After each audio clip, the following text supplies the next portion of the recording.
ago.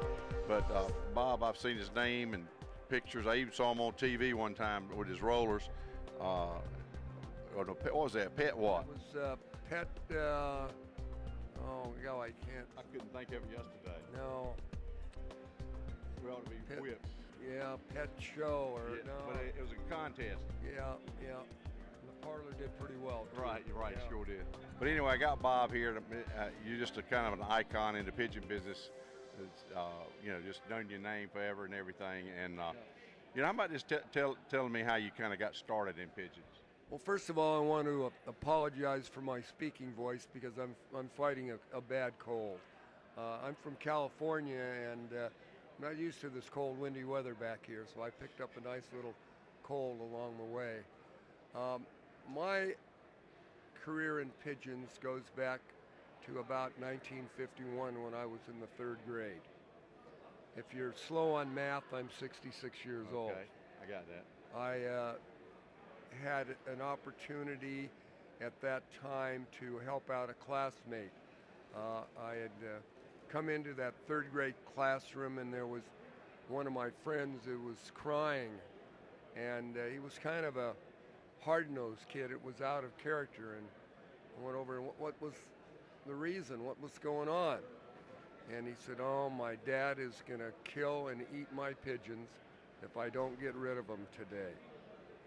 So he had brought the birds with him, and he was giving them away to anybody that wanted them. Well, I had not discussed this with my parents at all, and sometimes when you're a youngster, especially at that tender age of 8 years, you don't know a whole lot about your parents even. It turned out that my dad had raised pigeons as a boy. So when I came home with that paper bag and my pair of utility kings in it, I had nothing to be afraid of. But I can assure you, as I was pedaling my bicycle home, I wondered if I was going to catch holy hell for bringing these pigeons home. I understand. Yeah, and I was fortunate in that regards that my dad went out and built a loft for me right away. And my mother had been an animal lover as a girl as well, and so pigeons were never a problem. In fact, I'm one of the very few pigeon fanciers that's never been without pigeons. Right. From the time in the 3rd grade to my 66th year, I've had pigeons. When I was away in college, my mom and dad took care of my birds for me. When I got married and lived in an apartment, they still took care of them for me. And so I've been very fortunate that my career has never been interrupted. What breeds? I know you're an English trumpeter man. I know that. I know you're a parlor roller man. It seemed like house pigeons, right? The Hungarian house pigeons. The giant What are you currently concentrating on now? It's kind of like women. They say you can love one, but you can look at a lot of them. Right. And so that's has been my love affair with the English trumpeter. Right. That's been my #1 breed since 1956. But over the years, I've had a variety of other breeds of birds. Currently, the Holly Cropper, Norwich Cropper, house pigeons are the ones that are my favorites. Right. Maybe the breed that I've had just as long as the English trumpeter is a flying tippler. Right. When I was a young boy, my dad took me out to William H. Pensum's house, famous Birmingham roller breeder. Yeah, I know who he is. I'm a roller man. Yeah, and Pensum gave me a pair of tipplers on that day of a very well-known family called the Maskafields. He had brought them over from England a few years before. This was about 1956, I believe, and he had come to this country in 1950. And I raised those birds all during my youth, and I would have my dad take me out to Pensum's house at the end of the breeding season, bring all the birds that I'd raised, and then he'd sit down, go through them, and say, "You get rid of this one, Bob, you keep this one." And then he'd usually go over to his loft and bring out and present me with a bird. Right. And so I've kept that family pure for over 50 years. How about that? That's amazing. But the negative is that the blood is run out. And now I'm having to do some crosses to try to recreate them because they've gotten smaller, and they're not as good as they were when I got them from him. Well, 50 years is right. That's a long time. That's a right long bloodline now. Yeah. You know. Yeah, it really what do you is. think about this particular show here? I know you probably go to a lot of shows. It seems that this is a very popular show. How does this compare? Well, this is close to being the largest show in the country. Right. Obviously, it's the largest young bird show in the country. But like the state of the pigeon fancy everywhere, it's shrinking. Right. This is the first time they've been under 5,000 birds in a long time. And that doesn't bode well for the future. I don't know if we'll ever see another 8,800 bird show like we did in San Bernardino in 1998. Right. That was an American record. I think the economy's got a lot to do with this.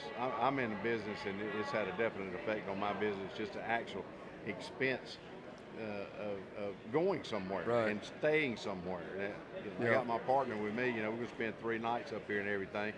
And, you know, but I mean, a lot of people just don't have an extra $200 or $300 to spend, you know. Part of it, too, is the hardcore pigeon fancier versus a guy that they're not the most important thing in their life. Right. The hardcore guy like myself, we're going to probably come, and we're down to our last nickel.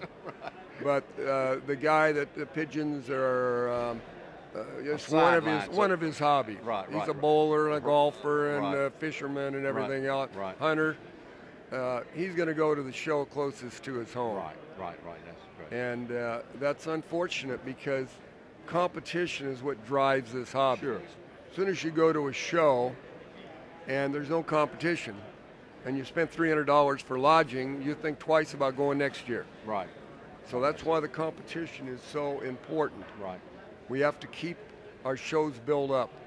And if it means fewer shows, but combining them, like I've heard that they're even thinking about combining Amarillo, Texas with Shawnee, Oklahoma. Mm-hmm. And then that would free up a date for other people to go to Des Moines. Right, I got you.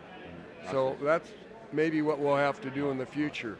I think we have to be creative in our dealing with the conditions of today. Right. Unfortunately, the youth, for whatever reason, are not coming into the hobby in the numbers that they did when you and I were growing up. Right. Everybody had them then. Yeah. You know.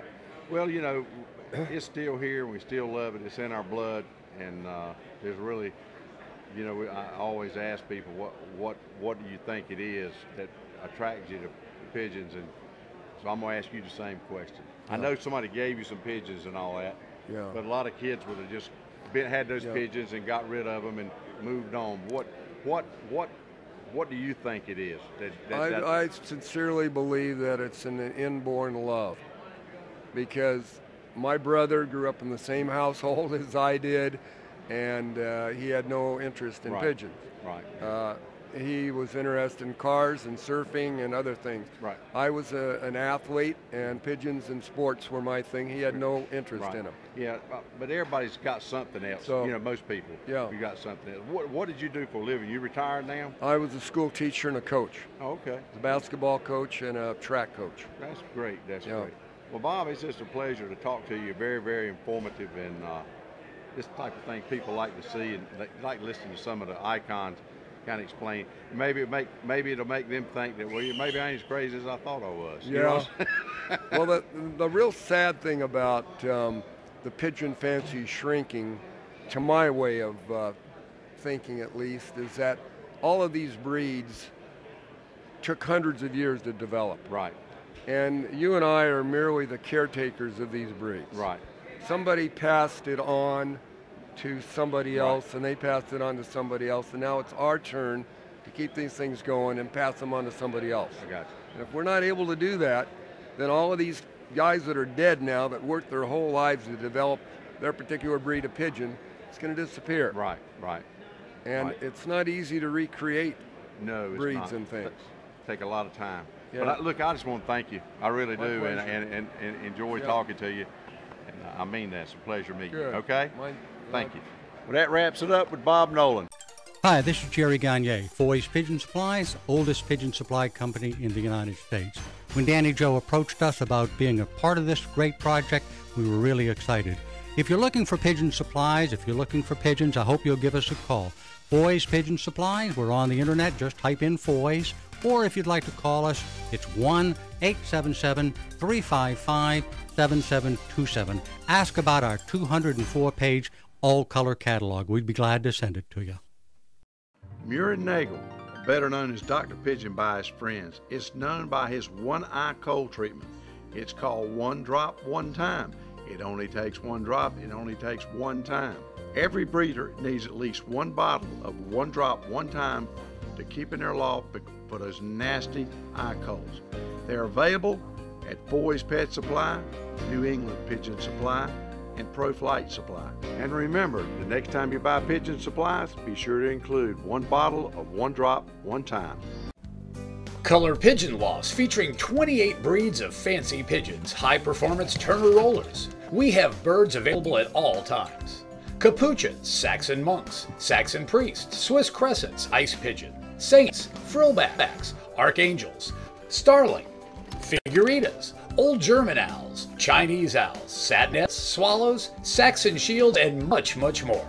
For breed availability, visit www.colorpigeons.com. For purchasing, pricing, and shipping info, call toll-free 1-800-527-0918.